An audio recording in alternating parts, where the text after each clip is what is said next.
Welcome to episode 37 of the Mutant Blitz Podcast. I'm your host, Josh Hennig. On this edition of the podcast, we're going to discuss the financial state of the NFL and its massive financial growth over the last 25 years. Plus, I will give you my review of the Captain Marvel movie, the latest installment in the Marvel Cinematic Universe series of movies, and explain to you its relevance to the upcoming Avengers Endgame movie. So let's open up a cold one and get started on episode 37 of the Mutant Blitz Podcast. Topic number one on episode 37 of the Mutant Blitz Podcast.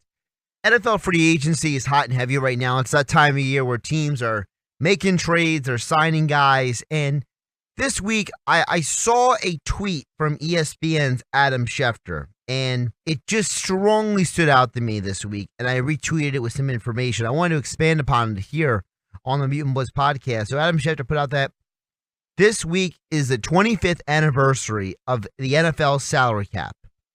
When it started, it was $34.6 million in 1994, and it has grown to $188.2 million. Now, what I did was I ran the numbers because I was curious what the inflation factor was. So if you factor in inflation of the U.S. dollar economy, $34.6 million in 1994 is the equivalent of $60.18 million now. So it's a 73% inflation rate. So $60.18 million now is what the salary cap was for the NFL in 1994. Just a comparison, Le'Veon Bell was just signed by the Jets to a $54 million contract with $32 million guaranteed. So Le'Veon Bell's contract alone, his guaranteed money is almost half of what the salary cap was back in 1994. Now, to dig a little deeper into numbers, the NFL salary cap has grown 312% from 1994 to 2019. When you coincide that with the gross revenue of the NFL from 2001 to 2018, so we're not even doing 25 years there, we're doing just 18 years. The NFL's gross revenue has grown 377% in the last 18 years.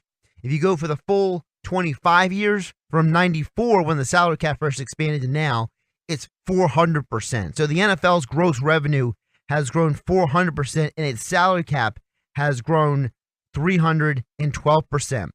To give you another idea of the NFL, how much money they're making, every team last year was distributed about $255 million in league revenue from TV deals, from national advertising campaigns, and so on. So the NFL, it's just the money that was distributed to all the teams equals $8 billion. The NFL, when you combine every team's revenue, TV contracts, advertisers, ticket sales, and any other form of income, whether it's digital, whether it's linear television, you're talking about almost a $18 billion industry on the gross end. And on the net end, you're talking about 6 to 8 billion, depending on how you want to factor in costs. It cannot be understated the growth of the NFL over the last 25 years. And while those numbers just are absolutely insane, I want to bring up those numbers specifically here on the podcast because I wanted to emphasize the fact that there's been an attitude about sports, which is a similar attitude about certain other industries that may not be 100% across the board popular. And that is, football is here to stay. Football is not going away. This idea that people aren't watching football, or people aren't not spending their money on football, or that football is not a massive revenue generator is absolutely fraudulent and false. And while sports like baseball like to proclaim, well, we had record revenue growth, yet they don't have a salary cap, so we can't fully measure how much of what they're paying the players is equal to what their actual revenue growth is. We don't get reports about what baseball distributes to all of their teams like we have from the NFL. So we don't know how much of their revenue that they brought in, that record revenue, was actually distributed to the teams around the league. On top of all that, We know baseball has an attendance issue. Baseball attendance has been struggling over the last several years.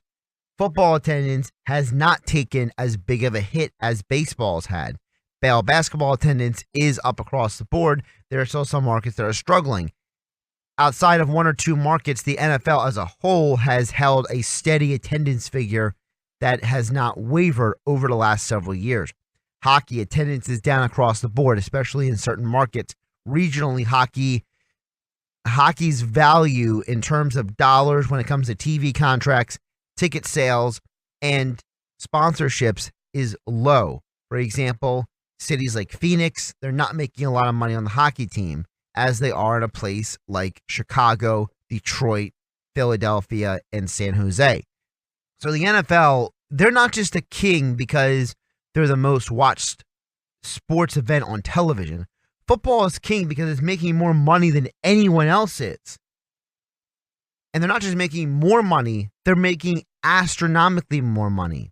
In fact, if you combine the combined total revenues of baseball and hockey, the NFL makes more money. If you combined the net revenue of baseball, hockey, and the NBA, the NFL still has more left over. The NFL has been so successful for two specific reasons. One, because less is more. I've explained this before on the podcast. I've also explained this on 97.3 ESPN on the airwaves, and that is you don't feed people too much, so there's not an oversaturation of the product. There's still only 16 games for every team. There's still only 8 home games for every team, so it becomes priority viewing. It becomes you have to build your time, your life, your situation around going to see a game, around watching it on Sundays. It's appointment viewing. It is must-see television because you're only going to get so many games every year. The problems for the NBA and baseball and hockey is that their seasons are so long, there is a easier mentality to have by fans to say, well, I'll catch the next game. I don't have to watch this game. I can watch another game. When you have 162 games in a baseball season, how many of the regular baseball fan is watching all 162 games? And of the games that they do watch during the baseball season, how many of those games do they watch all 9 innings from beginning to end? There are more football fans who watch the entirety of a football game than watch the entirety of a baseball game. Football game is pretty long, man. I mean, you're talking about a telecast that lasts about 3 hours. But people are watching football instead of baseball because they can watch baseball at any point in time. It's not appointment viewing. There's not only so many games to go around. The baseball season is too long. And let's be realistic. We all know that baseball makes way more money off of their TV contracts than they do off of ticket sales, merchandise sales, or advertiser revenue. Football, while they have gargantuan football contract, they make a wild amount of money on ticket sales on merchandise compared to baseball.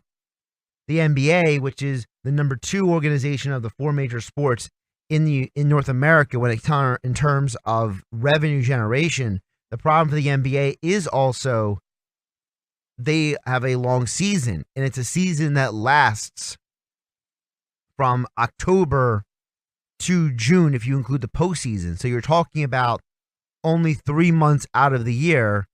Technically, it's 4 if you break it down in weeks, but it's 3 to 4 months out of the year the NBA is not on television. So it's basically an oversaturation of the product, and part of the problem also for the NBA is the fact that there are still some people who might not be able to watch every game.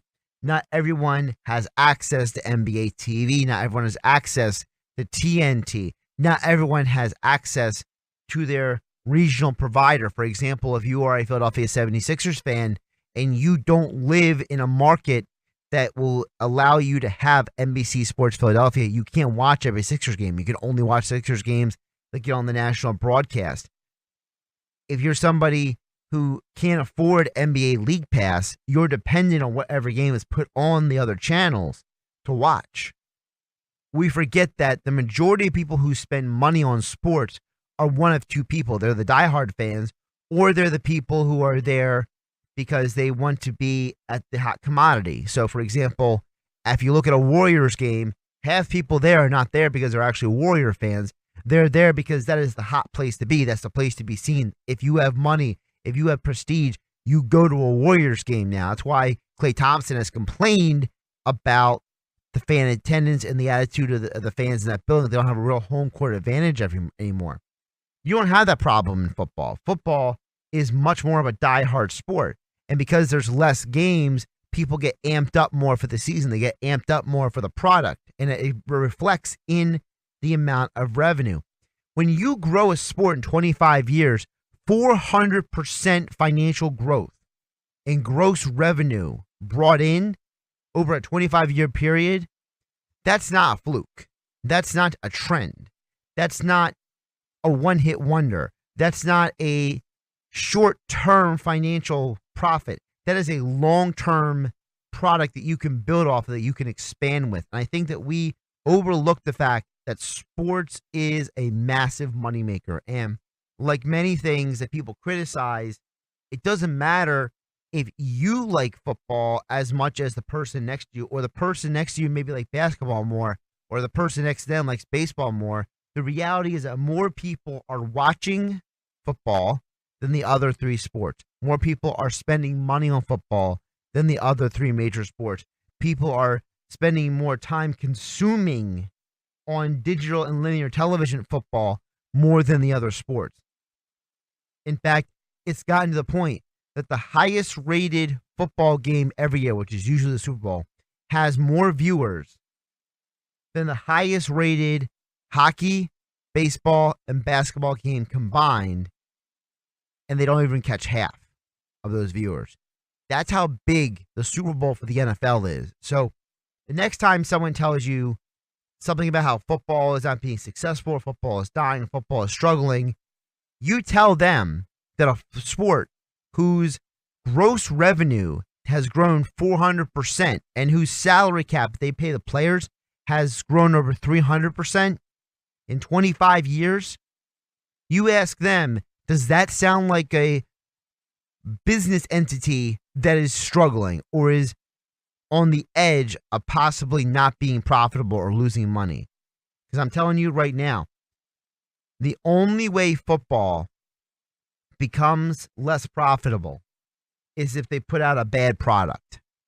And even then, I'm not 100% sure people won't watch, because we know that the AAF has maintained a solid viewership from week to week since week 1 and weeks 2, 3, and 4 for the Alliance of American Football of about 500,000 viewers. So there is a contingent of people who are going to watch no matter what. There's a contingent of people who watch college football no matter what.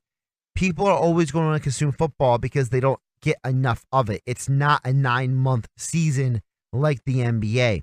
It's not a sport with 162 regular season games like baseball. You got 16 weeks of the regular season. You got the wild card round, divisional round, championship round, Super Bowl, and that's it.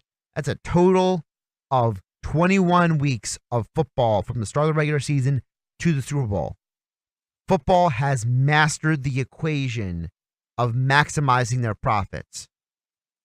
And if baseball and hockey want to ever survive long term, and if the NBA wants to keep elevating, all three of those sports should take some cues from the way the NFL generates money and also learn from the NFL's mistakes. Because think about it. If the NFL was actually a better run organization than it already is in terms of public relations, can you imagine how much more popular football would be? That might not be a 400% revenue increase. That might be a 450 or a 500% revenue increase over 25 years. Our second topic on this edition of the Mutant Blitz Podcast, I went and saw Captain Marvel over the weekend. It's the next installment in the Marvel Cinematic Universe. There's going to be spoilers in this review, so if you haven't seen the movie yet, or you want to go into the movie not having anybody spoil any information for you in terms of the plot and what happens in the movie, then you can come back and listen to the podcast after you've seen the movie. One of the reasons why we do spoiler reviews here on the podcast is because I do want to give you guys some more detail and background into the what and the why behind what happens in these Marvel movies. So let's go with the surface review. I thought the movie was very well done.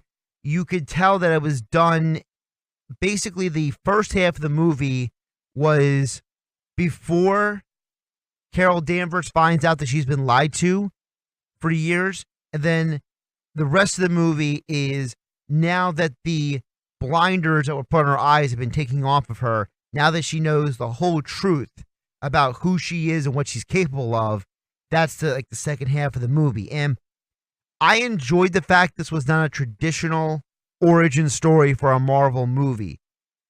You learn her story along the way with her. So Carol Danvers, the main character who becomes Captain Marvel, played by Brie Larson, she starts the movie in Hala, which is the home world in the center of the Kree Empire. Movie is set in the mid-90s, and the idea is that she has been part of this elite Kree strike force for several years. And they don't really give us a number of how long she's been, but they've been lying to her for years, telling her that she's a special kind of Kree, that she's a very key part of their empire. And basically her commander, her leading officer in the Kree force, Von Rog, basically has been programming her to be less human and more of a responsive soldier / robot in some ways, and tries to force her to control her emotions, basically manipulate her to thinking that her emotions are the reason why that she has these power flare-ups, which obviously you find out later in the movie is a total lie. So she's been lied to about who she is. She's been lied to about her abilities. She's been lied to about who are her friends and who is the enemy as well, because in the movie you find out that by the end of the movie, the bad guy is actually the Kree Empire, which is an actual theme that's been running through the Marvel Cinematic Universe, that the Kree Empire has been painted as a race of aggressors going around conquering and forcing their will on the rest of the universe, whether it's through military force, whether it's through basically genocide, whether it's through manipulation. They are basically bent on manipulating the rest of the universe and forcing the will on everybody else.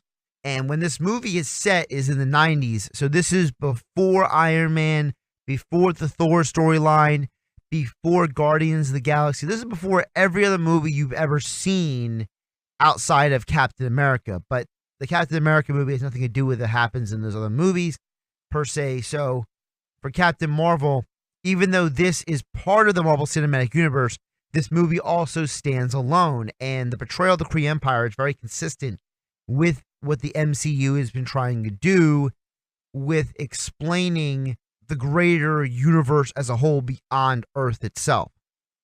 As you go through the movie, Carol ends up back on Earth. She's trying to figure out the real story behind who she is. She keeps having these flashbacks, and you find out later that the Kree Empire tried to basically wipe out her memories and reprogram her memories, so she thinks she had a different childhood in life than she really did. Come to find out that she was exposed to a blast of energy back in 1989 after the crash landing of an experimental aircraft. That exposure to that blast of energy, which is a blast generated as a because the engine of the plane that crashed is connected to the Tesseract, which we've seen in Captain America First Avenger.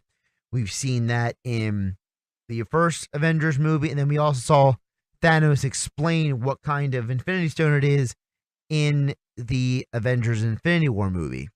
So we've seen the Tesseract many times. We find out that Annette Bening's character of Marvel, who's a scientist from the Kree Empire, was trying to function as a engine to jump across the universe.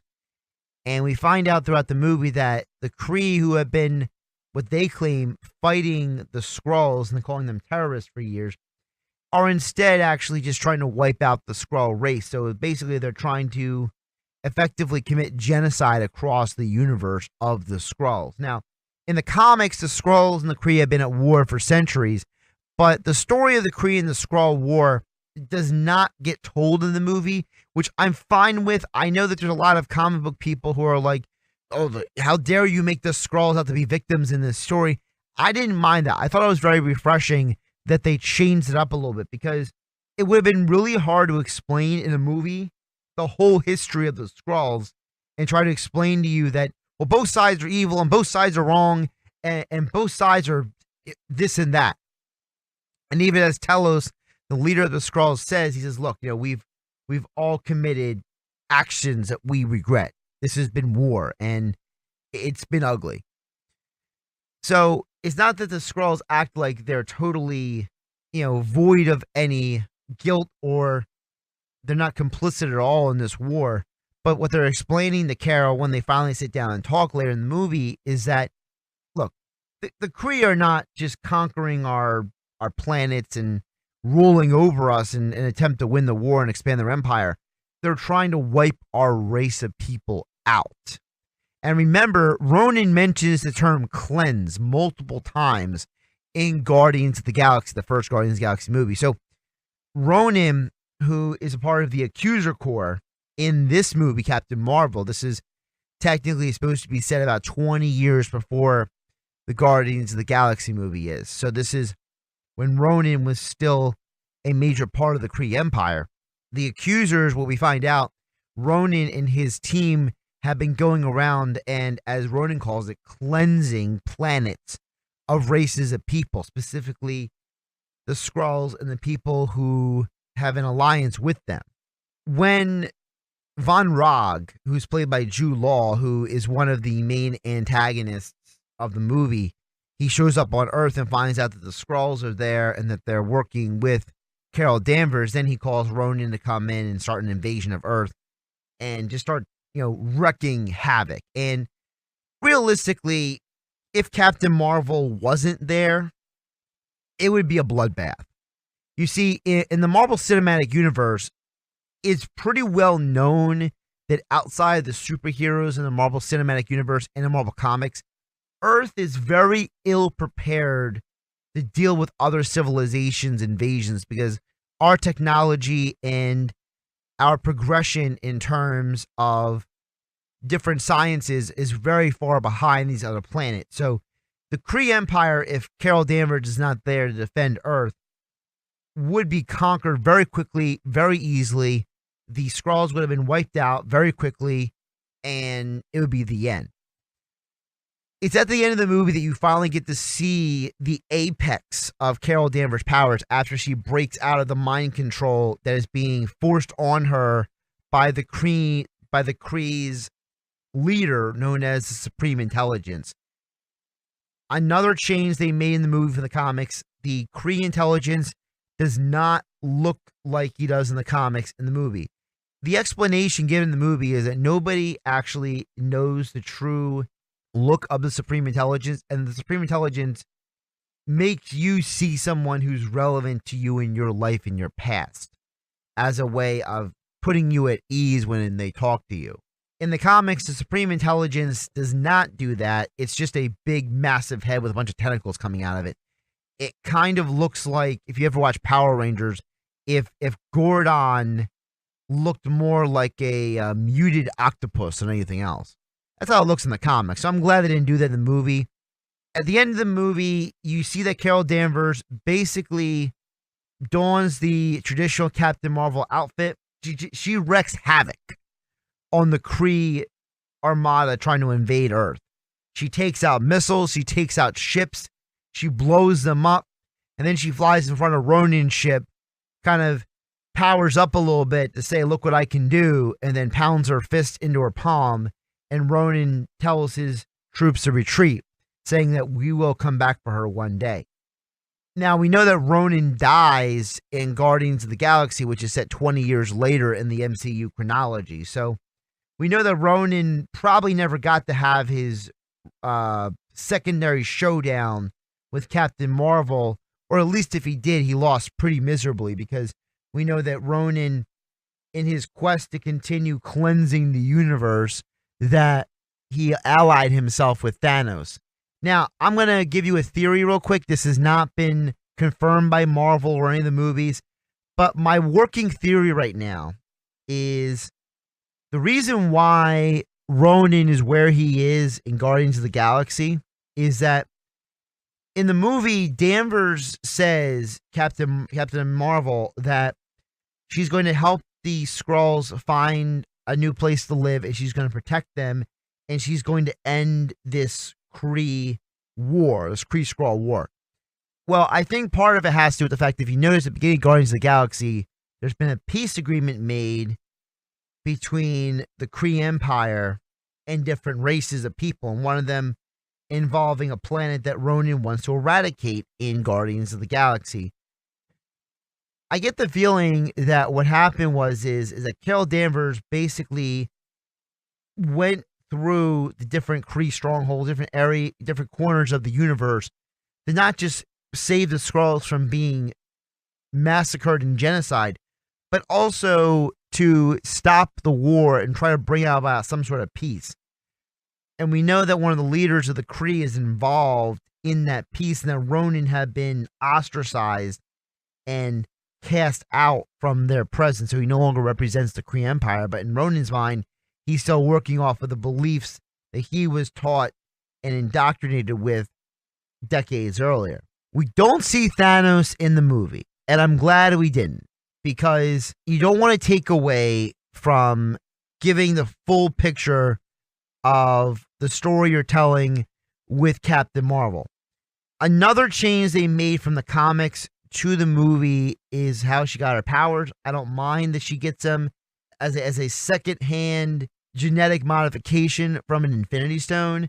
I think it's a lot easier for people to digest than the original reason that Carol Danvers got her powers. In the comics, Carol Danvers got her powers because she received an imprint of Mar-Vell, the scientist's DNA, onto her when another Kree weapon blew up, and Mar-Vell tried to protect her from the explosion, and in the process she absorbed some of his genetic imprint, and she ended up absorbing some of his powers. The Marvel movie does a great job at taking different aspects of Carol Danvers' history in the comics, from her time as Miss Marvel, to her time as Binary, to her time when she loses her powers, when she gets them back, when she becomes Captain Marvel later in the comics. All the different variations of her story, Marvel did a nice job at taking the major points and putting them all into one movie in a very streamlined, concise, and digestible manner. Marvel also kept another aspect of Carol Danvers' history into the movie and the story, which is important, but has been misinterpreted by some of the reviewers online. And I will preface this by saying that I feel like some of the people who don't like this movie, they're the same people who either don't like any superhero movie, or they're the people who find things when they're not there. There's an attitude that there may be in this movie a pro or anti-military bent, which there's not. There is a belief online that there is a feminist message in the movie. There is not.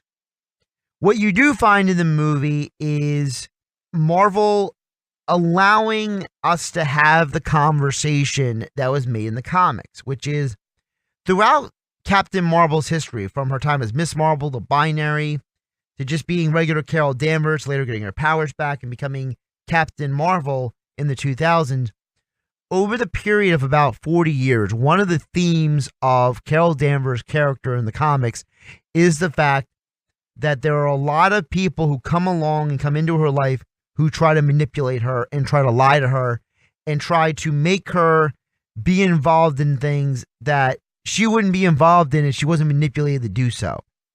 And you see that there's a lot of people who lied to her throughout the series of this story, from Von Rogg, who explicitly manipulated and lied to her, as well as the Kree Supreme Intelligence. Also along the way, the people who lied and manipulated her are people on Earth, people in the military, not the military themselves, but people who work in the military do lie to her and manipulate her at different points.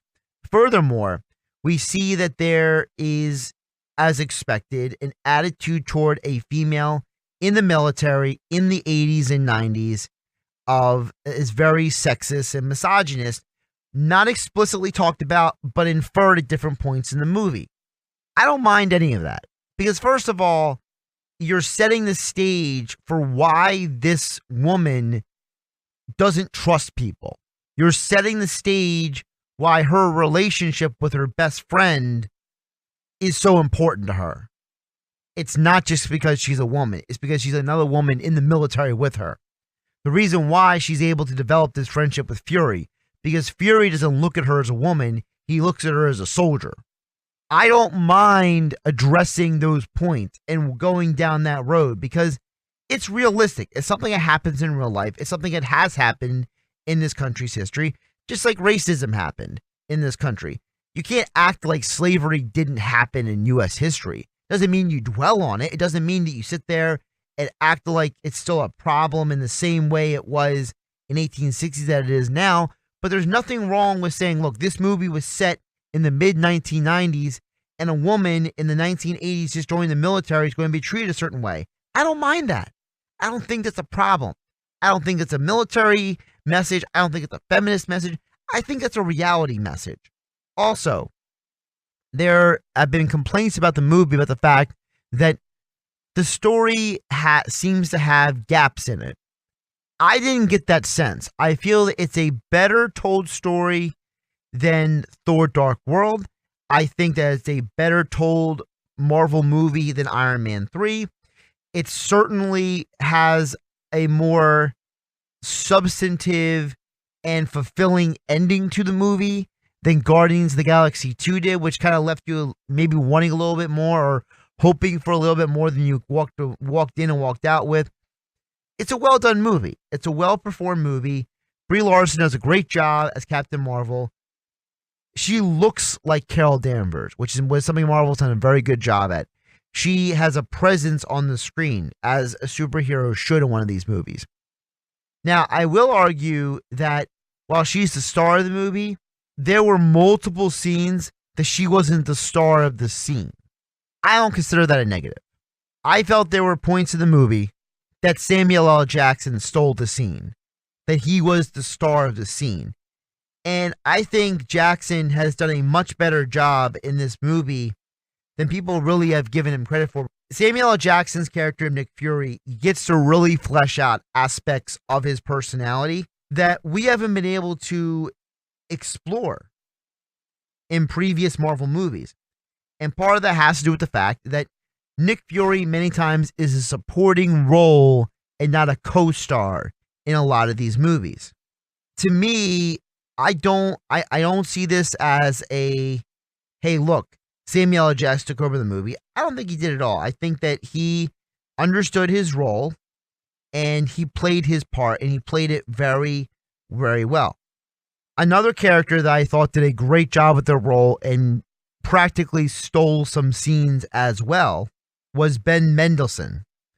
Ben Mendelsohn plays the character of Telos, who is the leader of the Skrull people. The reason why I think he doesn't get enough credit is because Telos, it starts out the movie, you think that he might be another villain, but in reality, he's just another character who is adding depth and substance and variety to the movie. And he has these different witty and awkward moments that are fun. He actually adds more fun to the movie, especially when he's trying to explain himself after Captain Marvel and Samuel L. Jackson's character Nick Fury agree to listen to what he has to say. And then you find out later in the movie that his family has been on a ship that's been cloaked in space and hidden from everybody else for a very long time, that his wife and his daughter are there waiting for him, that his friends and his race of people are there waiting for him. And there is a feel of these are survivors. These are not people who are your traditional, race of war with somebody. These are survivors. And again, that's why I said I didn't mind the portrayal that they're doing in the movie of not making the Skrulls villains and turning them into a race of people that has been oppressed, and now is the Kree Empire is trying to wipe them out in a genocide type manner. I think it's very important that we also remember that every Marvel movie has these underlying moral stories they want to tell you, right? Remember how people assumed that Black Panther was a movie that was very racial and very heavy on one side of the social political spectrum, when the reality of the movie, it did have a non-political message that was strongly there. People wanted to ignore it. Well, the message of Captain Marvel that is strongly there that people are genuinely attempting to ignore is that basically the story of it doesn't matter what has happened to you. What matters is what you do in the situation that you're in. What do you do in the moment that a problem is presented to you? Do you get knocked down and get back up, or do you stay down? And there's a strong theme with Captain Marvel's character. Every time she's been knocked down in her life, whether it's literally knocked down or metaphorically knocked down, she gets back up. She keeps fighting. She never gives up. And it's a very inspirational, motivational kind of concept. You know, there is an aspect of female empowerment that, you know, you don't give up, you never quit, you keep fighting for what's right, you know, all that kind of stuff. There's also a theme in the movie of never judge a book by its cover. And we see that initially when Captain Marvel comes to Earth, Fury and S.H.I.E.L.D. are judging her. When we're first introduced to the Skrulls, we're immediately judging them based on information initially presented to us. When you see them dealing with different characters, different points, you see that there is a judgment made of the character before more information is gathered. So there's a strong interwoven point of you don't judge a book by its cover. You don't presume someone is good or bad before getting to know more information about them.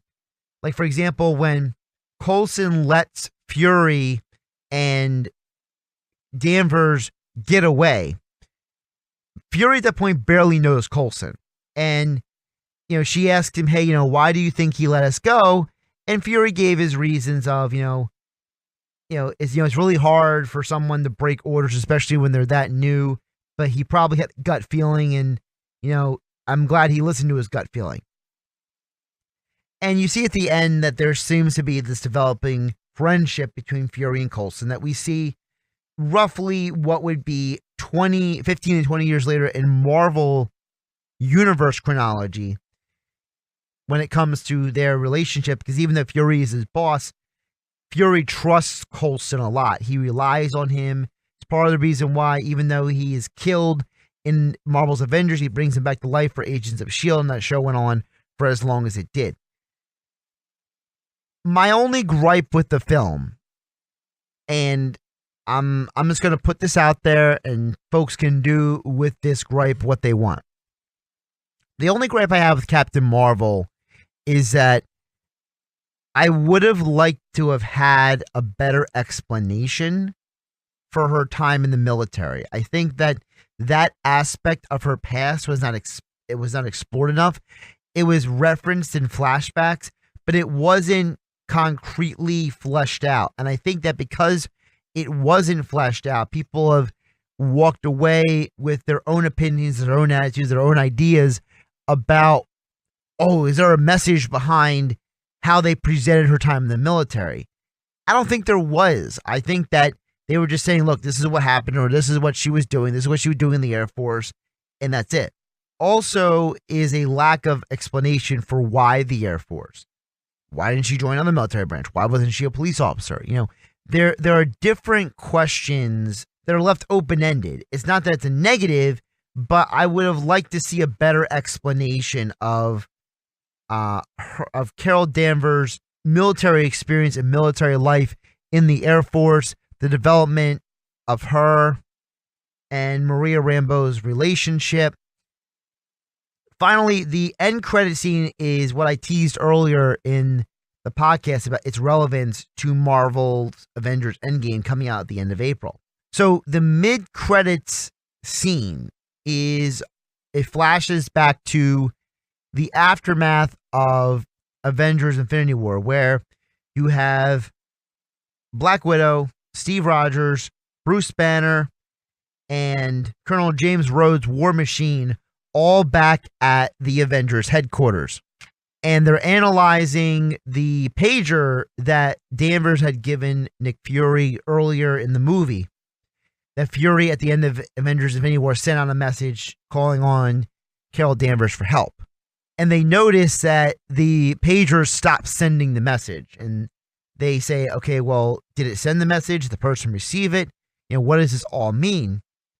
And Natasha Romanoff, Black Widow, has got this attitude of she's just very frustrated. She turns around and Captain Marvel's standing there right in the room.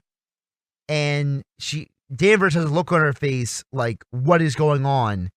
And all she says is, before they cut away, she says, "Where's Fury?" And we fade to black. So I got the feeling that the movie's going to pick up with her showing up.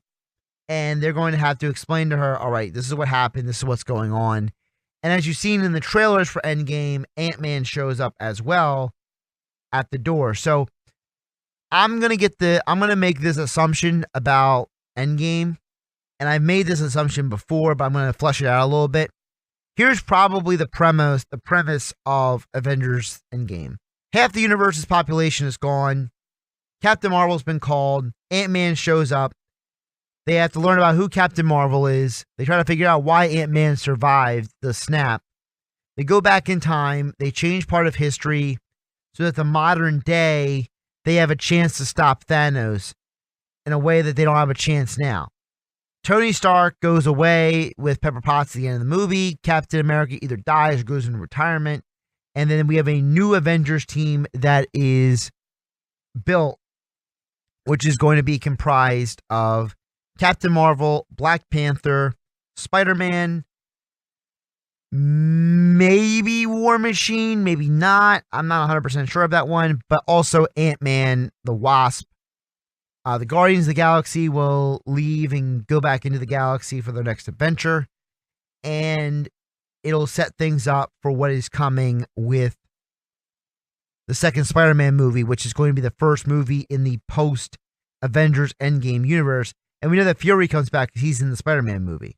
Also, I assume Doctor Strange has some role in the future Avengers, whether as a main member or a part-time member.